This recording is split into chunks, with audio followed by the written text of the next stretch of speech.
અંકલેશ્વરના નવા બોરભાઠા ગામની તક્ષશિલા સ્કૂલ પાછળ આવેલી એક સોસાયટીમાં 24 વર્ષીય જગદીશ રાઠોડ અને 30 વર્ષીય રેણુકા રાઠોડ છેલ્લા 4 મહિનાથી લીવ ઇન રિલેશનશીપમાં રહેતા હતા. જમતી વખતે મોબાઈલના ઉપયોગને લઈને બંને વચ્ચે બોલાચાલી થઈ હતી. થોડા સમયમાં આ બોલાચાલી ઉગ્ર ઝઘડામાં ફેરવાઈ હતી. ગુસ્સે ભરાયેલા જગદીશે ઘરમાં રહેલા ભારે હથિયાર વડે રેણુકા પર હુમલો કર્યો હતો.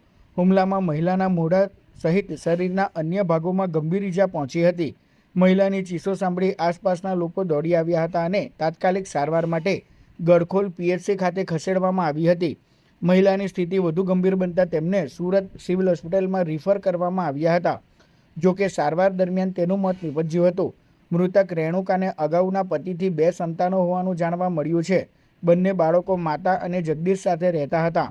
માતાની નજર સામે બનેલી આ ઘટનાથી બાળકો ભારે આઘાતમાં સરી પડ્યા છે. ઘટનાની જાણ થતાં અંકલેશ્વર પોલીસ તાત્કાલિક સ્થળ પર પહોંચી હતી અને ગણતરીના કલાકોમાં આરોપી જગદીશ રાઠોડની ધરપકડ કરી હતી. પોલીસે હત્યાનો ગુનો નોંધી વધુ તપાસ હાથ ધરી છે.